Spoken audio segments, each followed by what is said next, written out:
Hey guys, Josh here from Mad Charcoal. So I went to the thrift store the other day and I found some of this ledger paper, French ledger paper, and it's super old. I think some of these dates go back to the 40s. There's 47.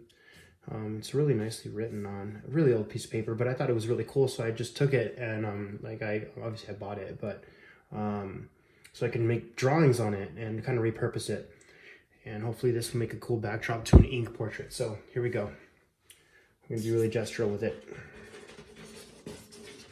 But I just thought that maybe using a interesting paper would make the give the drawing another dimension. And that would be a cool way to experiment. Hopefully kind of repurpose the paper, and give the drawing another dimension of,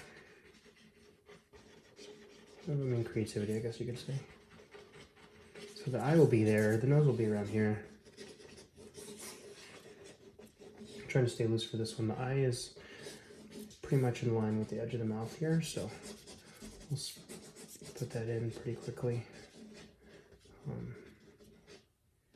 Mouth is slightly open to the here.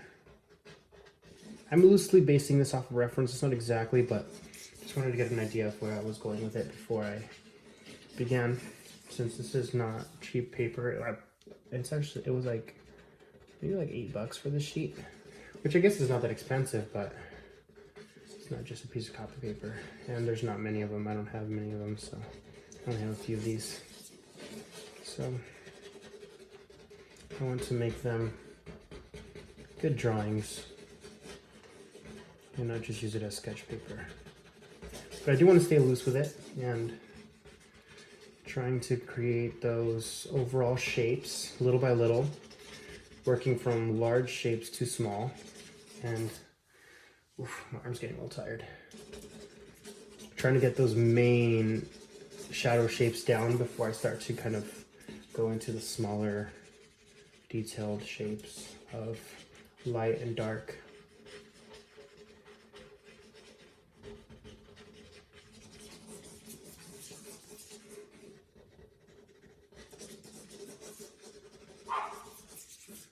There's a dog. A little bit of the shadow underneath the lip here. A little bit. I'm trying to think if I think I'll go down here a little bit and kind of emphasize where the bottom of the chin is. Give a little bit more dimension to the piece.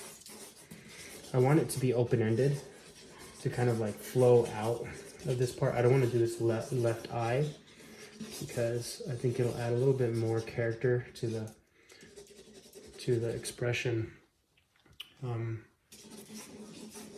to kind of add a element of incompleteness.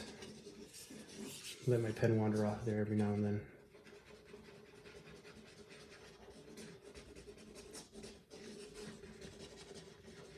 But the intersecting lines will help create the illusion of depth, the illusion of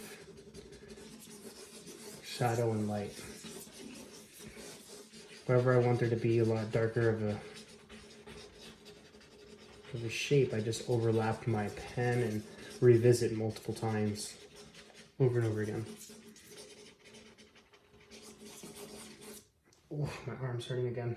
Okay, little break. We're good. I had shoulder day today at the gym, so my arm's just a little tired. But your shoulder does get tired, especially if you're drawing upright like this on the easel. By the way, this pen is a Chinese calligraphy pen. I bought it at Hobby Lobby. I don't know the exact name of it because it's all in Chinese, but it's a really great pen. I grab a lot of them whenever I see them so that I can stock up on some ink because they do run out after a while, obviously. And I just replace them and keep drawing, especially with the amount of lines that I have to use or that I like to use. run out of ink quite quickly.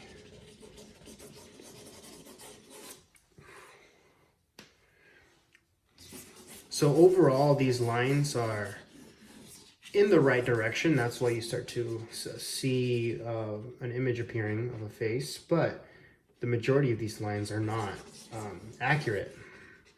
But if you get like the mean or median or average line close to where it's supposed to be, eventually they'll start to kind of create this image that your mind puts together for you. I think that's the beauty of gesture drawing or ink drawing or just layer drawing in general, even with charcoal. But I was a little tired. So I'm squinting a lot while I draw this. Squinting helps you ignore all the smaller details and look at the larger detail or the larger parts of the drawing, so that you are not going too small of a scale right away and losing interest in the entirety of the drawing or the cohesiveness of the drawing. If you lose the cohesiveness of the drawing, then your drawing is not going to have a nice foundation for you to be successful in the piece. It might be off in terms of value or in terms of proportion. So it's good to just squint, make sure that all your proportions are correct, make sure that you're getting the values that you're desiring, and it'll come together a lot better that way. Don't worry too much about the details. The details can be worked on afterward. And I mean, this is also ink, so you can't really erase. So don't be shy with your mark making, or else you'll be able to see that. The viewer will be able to notice that you're being a little shy with it. So be bold and try and create something meaningful.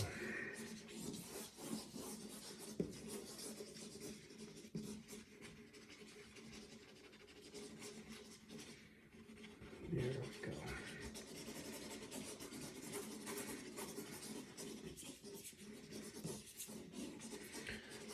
Trying to wrap this one up. Just a few more touch-ups. However, I think it needs a little bit more value, and just about finished with this one. But thanks for watching, guys. This is a fun experiment. Go ahead and try it if you guys would like. Hopefully it gives you guys some ideas for what you guys can work on. It does take some training, and it's just the same principles as any other type of drawing, but a little bit different of a technique. You could do it with the ballpoint pen too, or any ink type of ink really. The finer the point, the more lines you'll need, but the more detailed you can get. You can be pretty bold with it too, though. So thanks for watching, guys. Let me know what you guys want to see next. Also, if you guys are interested in my work and purchasing my work, if you click the link in my bio on TikTok or Instagram, or just visit madcharcoal.com/shop, you can purchase my work. I ship worldwide. I have originals and prints, signed prints available. I appreciate that, guys. You guys are the best. See you soon.